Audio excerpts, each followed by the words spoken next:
3 people, 3 different worlds, one thing in common. They were all born in the wrong body. I just said to my mum that I didn't want to be a boy, I felt like a girl. All with the courage to change.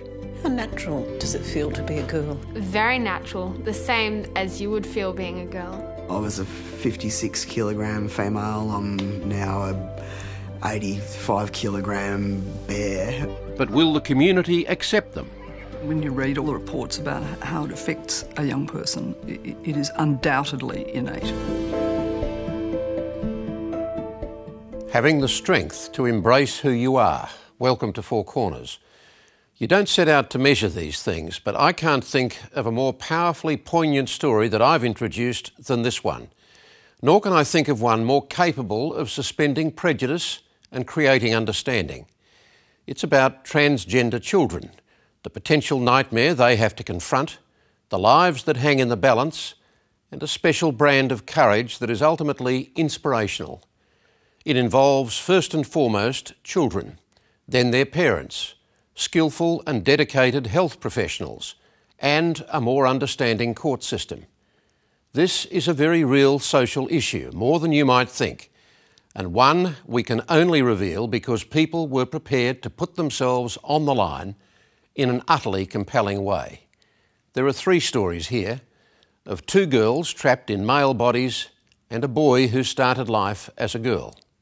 The reporter is Janine Cohen. What do you want for breakfast, Isabelle? Yeah, please have some vegetables.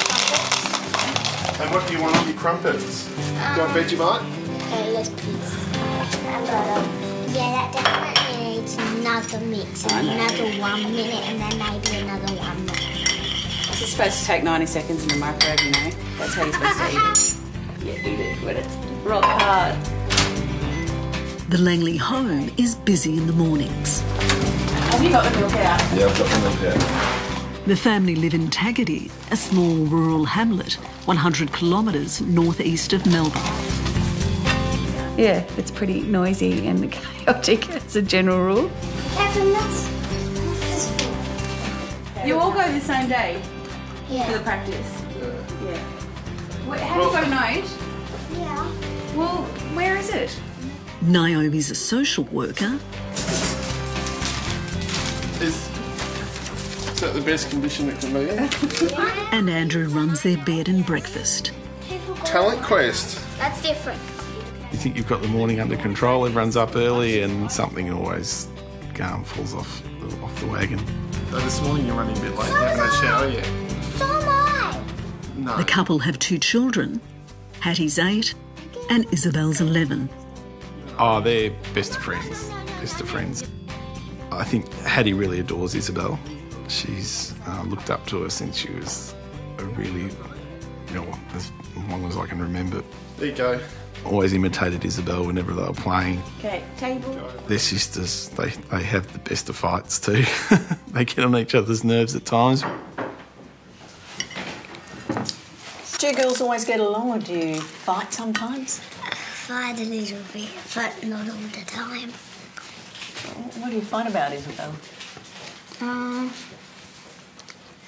Lots of things. Like sometimes if Isabelle keeps the Barbie box open in my room. No one even said that you got to keep it anyways. It's both of us and I don't like Barbies, so.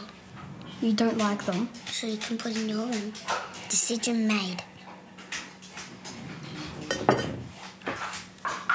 Thank you.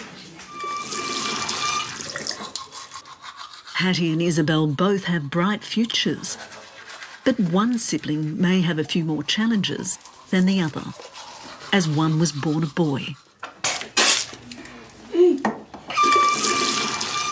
There was probably a couple of months where she'd started a conversation with me saying, I just feel weird, I don't feel right. But nothing prepared Naomi for what her son was about to tell her. Just, said to me, I don't like my body, I don't feel right in my body. And I said, well, what do you mean? I said, I think I started off on a tangent and said, lots of kids feel that way and it's you know, it's normal to feel all weird in your body, and your body's growing and all of those sorts of things, completely jumping to the wrong conclusion. And she said, no, I feel like I'm a girl. I'm in the wrong body. This was within weeks of their son Campbell turning 10. I just said to my mum that I didn't want to be a boy. I felt like a girl, and that I'm sick of living in this body. Was it making you sad? A little. And how did Mum and Dad react? Well, my mum was rather calm about it. So was my dad. I think it's a bit of an emotional roller coaster.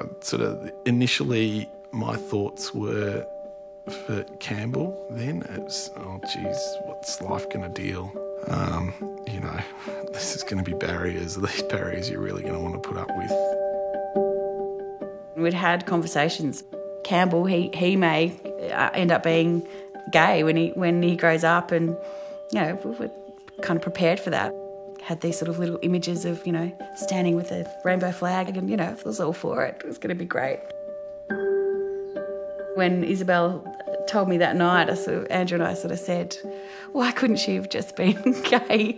It would have been a lot easier than this at that time. That's what we'd sort of felt. And obviously they're two completely separate things.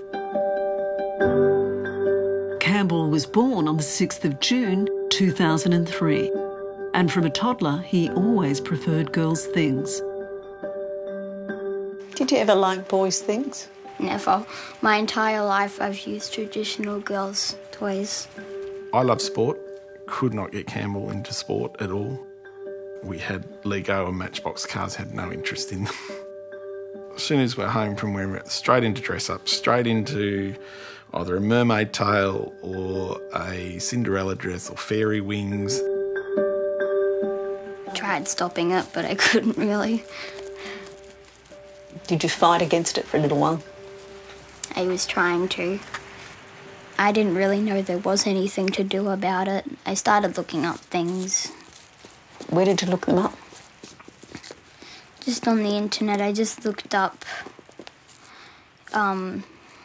what to do if you feel like a girl, and I found all these websites, and they were saying that you're able to get special surgery and that you can actually come out that way. And I found some videos too about some other children feeling that way. She's here in person tonight, so say hello to Jazz. It was American transgender girl, Jazz Jennings, who made the biggest impression. Thank you so much. Kids and teens out there, I just want them to know that it's okay to step out of your shadows and just be who you are. Just be true to yourself and express yourself. She had tears in her eyes. Like, she just said, oh, you know, I'm so glad I saw that. Like, it was, she felt less alone, and just came with just a million questions came out of that for her. And she watched it over and over again. It's made me realise that there was ways to sort of cope. And before you saw Jazz, did you not know? I didn't think there was anything to do about it. What was it like when you realised you could do something? I felt very happy then. And I told my mum that night. After the initial high, Isabelle started to get very down. Children can be most vulnerable between the time of coming out and getting treatment. It took 3 or 4 weeks to go through it, but just to see how upset she was, she would come home miserable. I don't see a future for myself. I remember her saying one night. She'd been crying and we'd been having a discussion, and she was upset so much of the time at that point in time, and she said, I can't, and she's whispered, like, I can't see what the future looks like for me. And that was awful. And that, like, I think for me that was the point where the confusion kind of melted away a little bit, and you just sort of think, well, God, we've only got one job here, and that is to help her create a future that she can live with, that she can thrive in. And, yeah. How hard would it be if you had parents that didn't support you? If that actually happened, I'd probably have run away by now or killed myself. Tobias crouches in front of me, his hand on my left shoulder. Studies show 30% of young people who don't get treatment attempt suicide and 50% self-harm. The pressure is still there. One of the first things I came across was this higher rate of suicide in children who have this issue, and I think that put a bit of fear into me, and I was like, well, no, hang on, I've got a happy child, this can't be. Love you. I'm not going to do anything that's going to, not make sure she doesn't have a long and happy life. I haven't had an easy life. Hi guys, how you going? Hello. Good, how are you? Very well, thank you. What's your name? My name is Paige Led Phoenix. Paige Led Phoenix is a transgender man who came out on X Factor. So I'm a female to male transsexual. Wow. Okay. What Paige didn't share with the audience that night was his struggle just to survive. I told you if we could fly, because we all have wings, but some of us don't know why.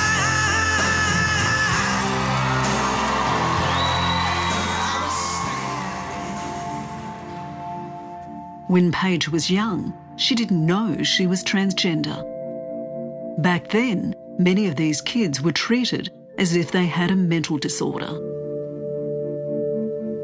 Psychotherapy was seen as the way of curing, and people were put through this process against their will, and we all know that psychotherapy against will doesn't work anyway. And in fact, that process, I think, scarred a lot of the trans people of the 60s and 70s and perhaps even 80s. Home sweet home.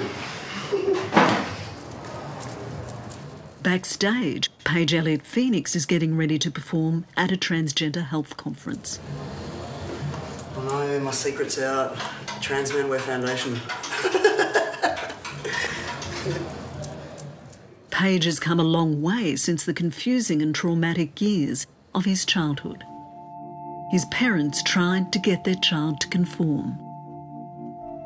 It started with gentle encouragement to, start to conform, to which I just bucked massively. And then I guess the older I got, the more pressure was being applied, the more that I rebelled and made life very difficult for my parents.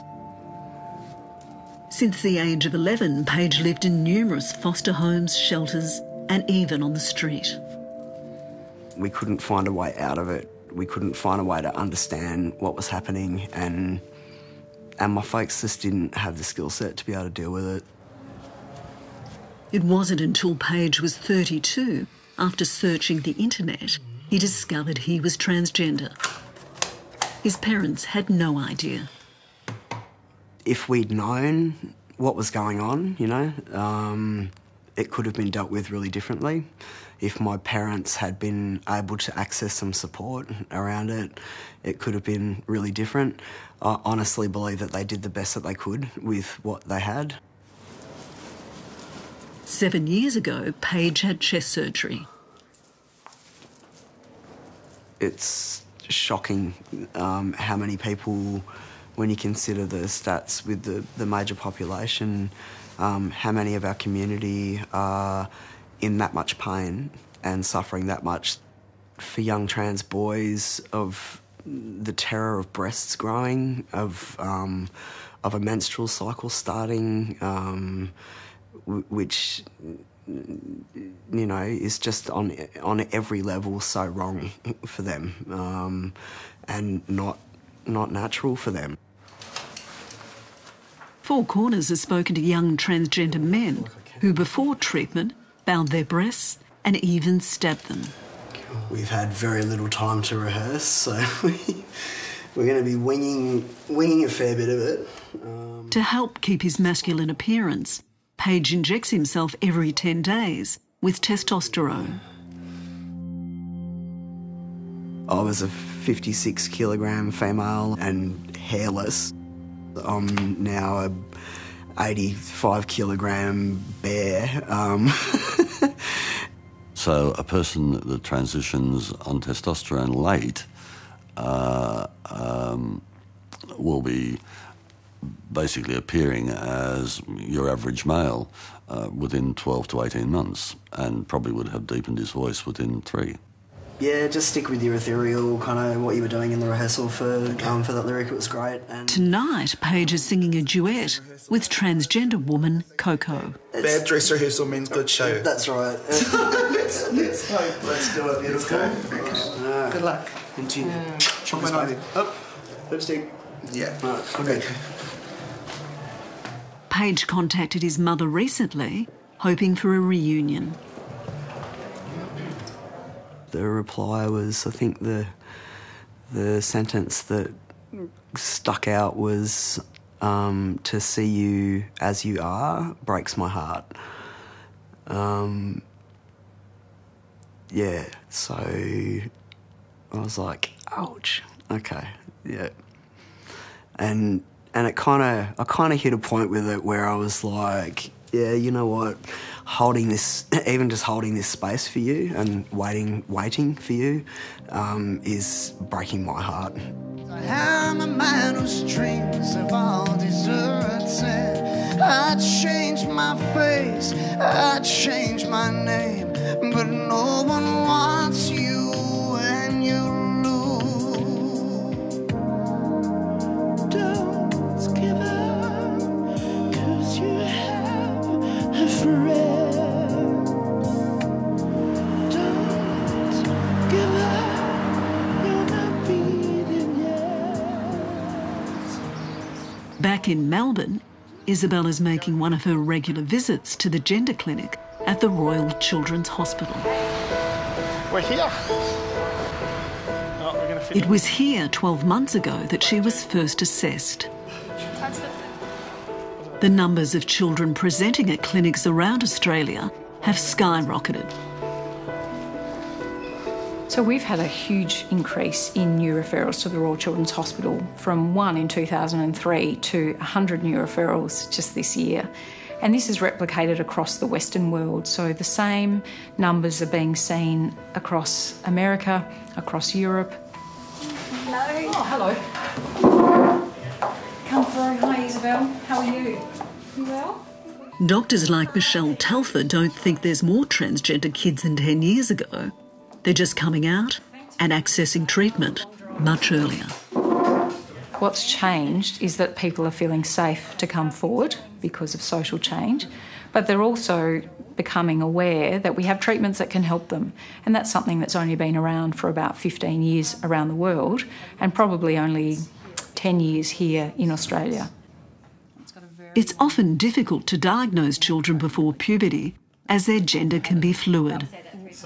That's the reason that we don't use any medical interventions until puberty has started, because the evidence shows that if you look at the number of children in early childhood who show gender non-conforming behaviour, only about 25% of those children will identify as transgender in adolescence. Many of the children will later identify as lesbian, gay or bisexual. Some will be heterosexual.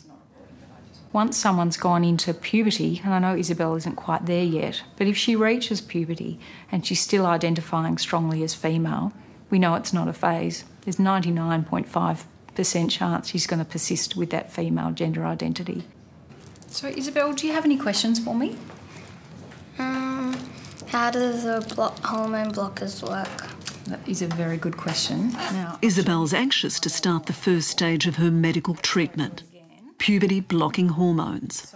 Now, the good thing about this drug is it gives you time to think about what you want to do in the long term without you having to worry about your voice dropping or getting hairy or any of those sorts of things. If you decided a couple of years' time, so you're 11 now, say you were 13, 14 or 15, and you thought, you know what, I don't want to be a female, I'm going to go back to being Campbell, then we can stop the Zoladex. That won't happen. No. You know, I don't think that will happen either. But if it does, and it's really important to know that you can make this decision, if it does happen, we can stop this drug and your body goes back to how it would have been with no long-term consequences. Dr. Telford takes regular blood samples so she will know when Isabelle is on the cusp of puberty and ready for blockers. Do you have any more questions for me about the blockers?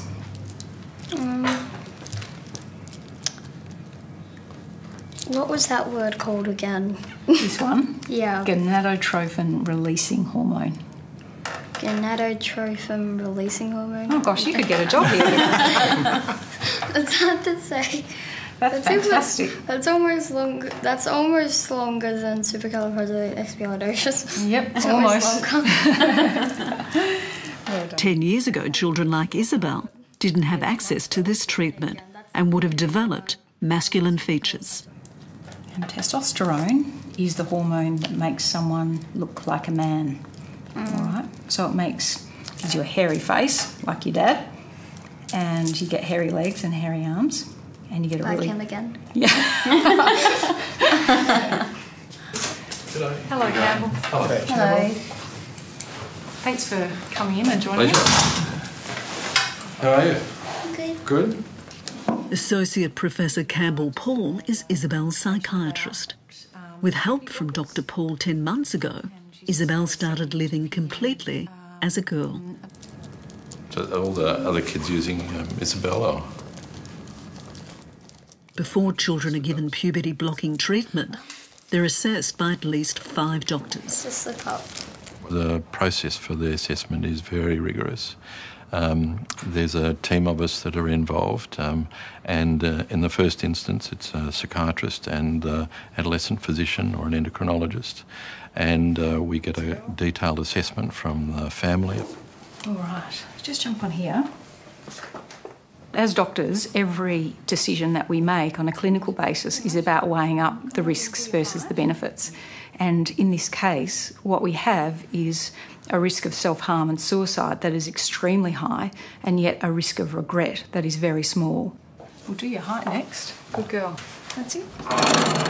Until recently, Isabelle and her family would have been legally bound to go to the family court to get approval for puberty blockers. That all changed after another family took on the court. And know now how hard it was, how stressful it was for my parents, and how much work it was. And I'm just so thankful to them for going through all that for me, and for all the kids who are transsexual, who now don't have to go to court for that. The family court forbids the identification of all children and their families who go before it. For this reason, Four Corners has gone to great lengths to disguise Jamie and her mother, using facial prosthetics and digitally altering their voices. I don't want to be pixelated, because that would kind of be like I'm ashamed, and I'm not ashamed. I just need it. Just my identity is private for the moment. Hi. Hello. How's your day? It was lovely. How was yours? Jamie's family challenged the family court's jurisdiction to approve medical treatment of transgender children. Did you get your assignment in? Yes. Good. From the time he could walk, Jamie never identified as anything else but a girl. It was very gradual, because at the start I was just wearing girly dress-ups at my house, and then I would go outside in the wild world just as a boy. But gradually I started to change things a bit, like growing my hair longer, trying to wear boys' clothes in a girlish way. Primary school was terrible. The teachers didn't understand. There were some really mean kids. I think school became very difficult for her because school is very gendered, and to have to fit into the role of a boy was extremely difficult for her. She would come home from school saying, "Mum, I go to school disguised as a boy, and it's so hard trying to be a boy." And that language is very indicative of the deep understanding of herself as female. When she was around about 7, she started to say suicidal things. Like what? I wish I was dead, essentially. And that's a devastating thing to hear as a parent of a child who's very young. So we knew that it was time to really do something. Until the talk of suicide, Alison thought her child may have just been going through a phase. Now she knew she had to do more to help her. I love her with every fibre of my being. She's very insightful. She's very clear. She's not precocious. So I believe her, and I've believed her all along, that she's needed to do this. It's been difficult, but because she is so true to herself, she needed at least one person to have her back. And because she is the amazing person that she is, she's got way more than one person. Pretty, pretty, please, don't you ever feel like you're less than perfect. Watching her daughter's back has come at a cost. I did come across other parents at the first primary school who were outraged by my support of Jamie. Why? I think they thought that I was doing it to her for I don't know what reason. Perhaps they thought that I had wanted a daughter, and that's not the case. How natural does it feel to be a girl? Very natural, the same as you would feel being a girl, because you just are a girl and there's nothing else to it. What would your life be like if you couldn't be who you are? It would be very dark, very bleak, and very short. Short? Yeah, very short. Jamie?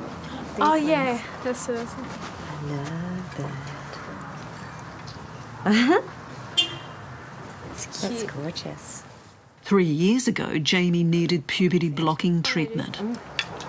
Her mother was alarmed to learn it would cost about $30,000 to go to the family court to get approval for it. Oh, look at that. Australia is the only jurisdiction in the world that requires a court to approve these treatments. Unfortunately, that's created a really, really awful situation for young people who are transgender.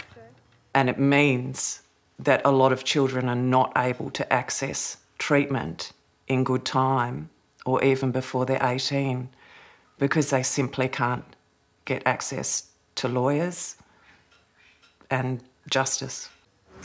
It's a lovely colour. It is. Isn't it? It is. At the time, blood tests showed that Jamie was very close to puberty and her voice was about to break. What do you think? It's actually pretty good. It's actually really nice, isn't it? It is. To protect Jamie, her mother didn't tell her how close she was to physically changing. Michelle Telfer recently became Jamie's paediatrician. Yeah. T-shirt material too. Her puberty caused significant distress, significant. And starting the puberty blockers for Jamie was a form of medical emergency for her. because she knew that once her voice broke, she could never get by in a body that's congruent with her female gender identity. Perfect colour, isn't it? In the meantime, unable to find the money for court, Alison went begging to law firms to act free on their behalf. One agreed. Otherwise, I do not know what we would have done. We are not wealthy people and we could not have afforded it. If that's the case, then your child misses out on treatment that's going to improve their lives incredibly and going to give them a future that they can happily walk into rather than a future that they're scared of and that they don't want. Unfortunately, what the consequences of these decisions have been is that it's affected those who aren't in the court. So the rest of the transgender population as a whole who can't get access to the court process.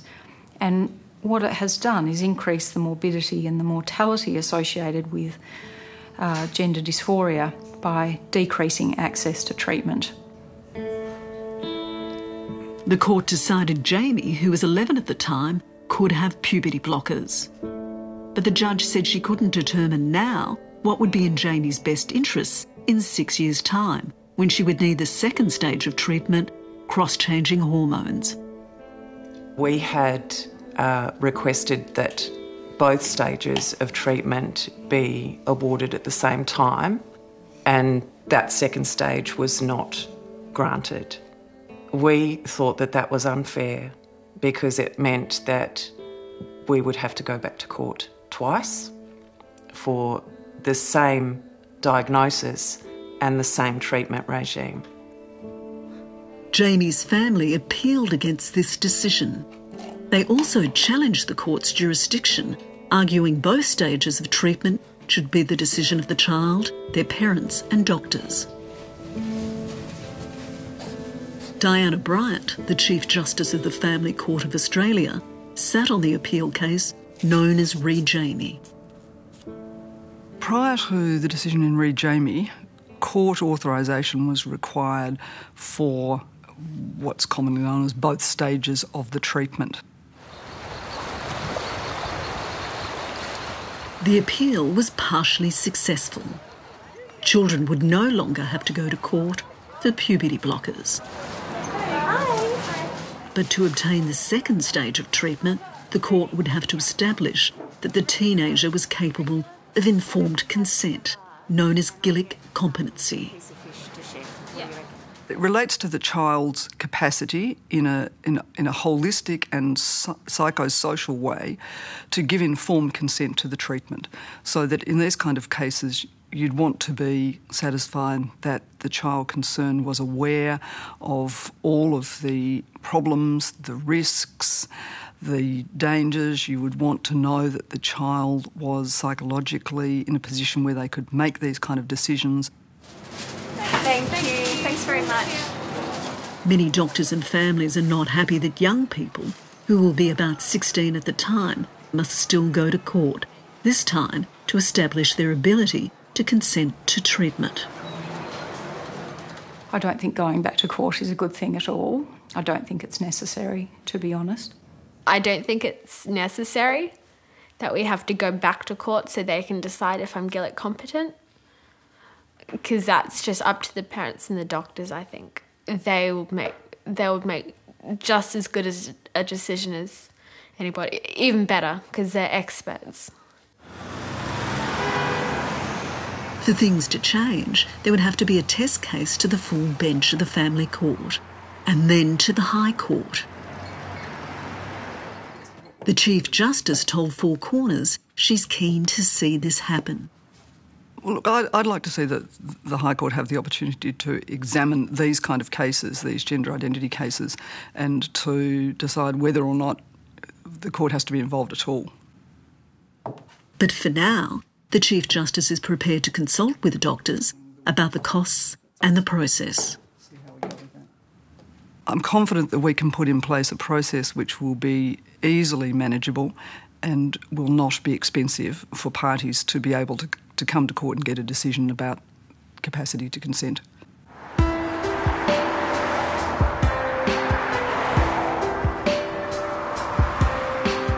Jane is now in high school and no one knows her history.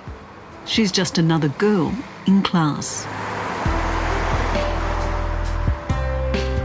I think society's changing about these issues as well, and I think it is important to remember that I think from what I've seen it's completely innate. And when you read all of the psychiatric reports and all the reports about how it affects a young person, it is undoubtedly innate.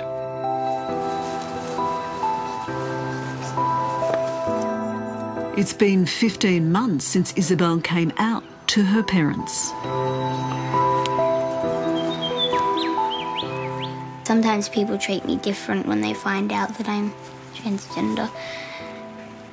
Do you look forward to one day just being yourself and not having to have those conversations and just being a girl? I do have those days sometimes, but not often. I don't often go through a day where I don't have to really do something that involves it. Isabelle faces a lifetime of hormone treatment. At 18, she hopes to take another big step. Well, by then I can get a sex change, which is an operation where they flip the penis inside out and it turns into a vagina. Is that important to have? I could probably wear a lot more suitable girls' clothes because that gets a bit of a problem because they like bathers and things like that because I always have to wear a little skirt thing with bathers. There's no doubt that Naomi and Andrew love their daughter, but they haven't forgotten that they once had a son.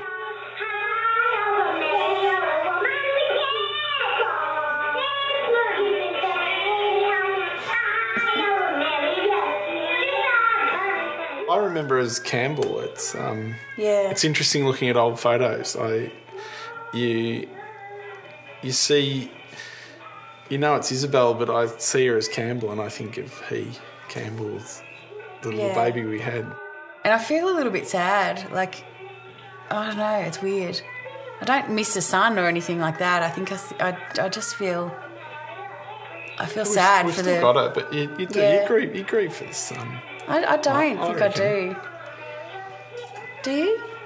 Oh, I miss Campbell, but I know it's Isabelle. And it's hard doing this because Isabelle doesn't like seeing old footage of herself or old photos or having old photos up, so... I think she's more herself now than she's ever been, and, I'm so grateful for that. Right, Isabelle, you ready? A year ago, Isabelle decided she was ready to come out at school. She'd bottled it up herself for so many years that now she'd told us, she thought, she was just like, right, we've got to get moving, we've got to get it happening. See ya. Have a good day. See you a bit later, okay? Isabelle was very keen to tell the school. And I said, I want you to wait. It's too early yet.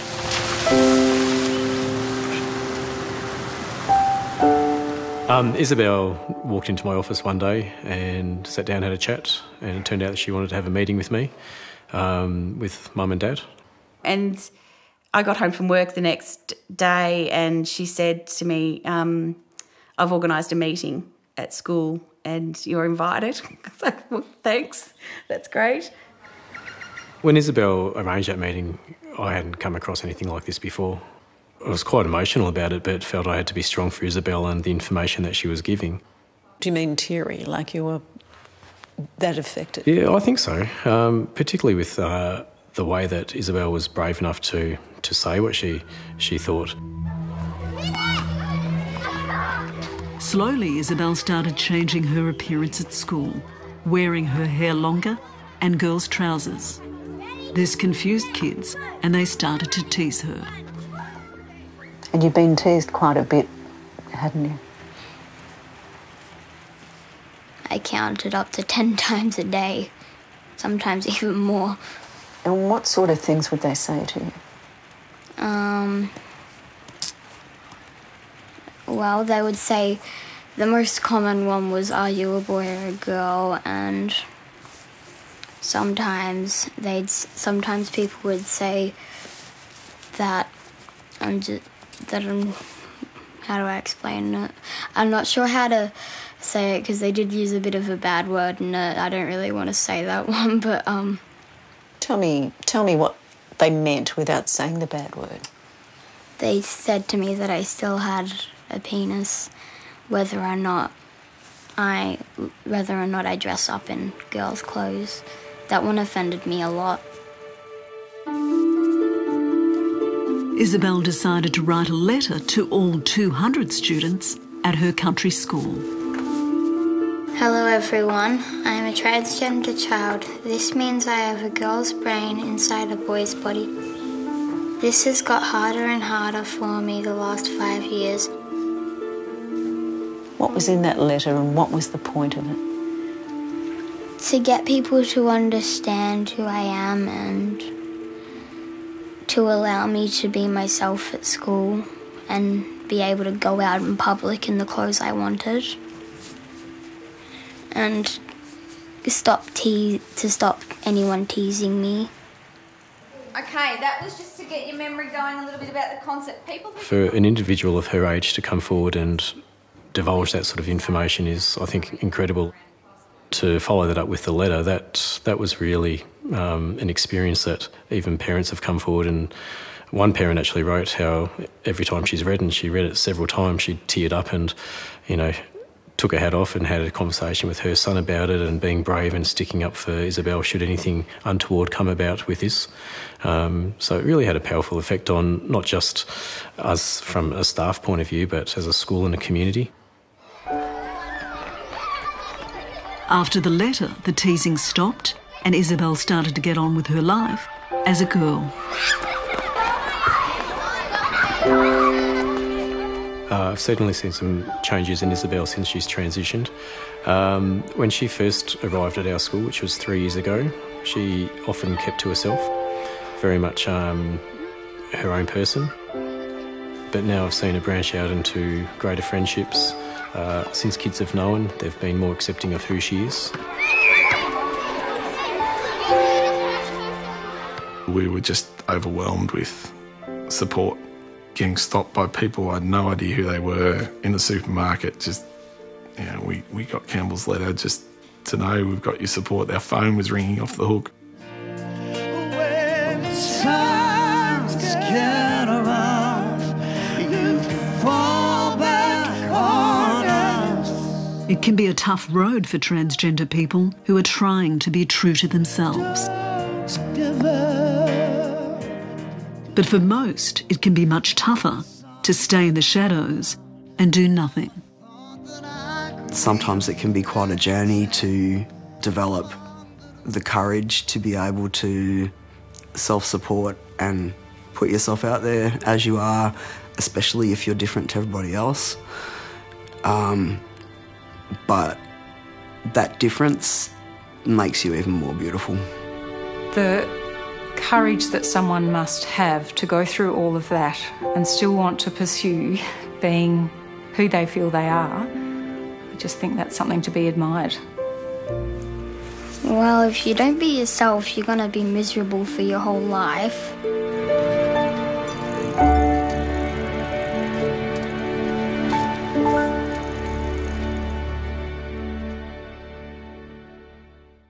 On the one hand, this is an enormously uplifting story, but it has a downside. The assessments required in supporting transgender children involve multidisciplinary diagnoses, and the resources around Australia simply do not match the demand. Just contemplate for a moment that you're a parent with a deeply troubled transgender child. You know there's a solution out there, but you can't access it. Not good. Next week on Four Corners, an investigation that will shake the nation's disability sector to the core. Until then, good night.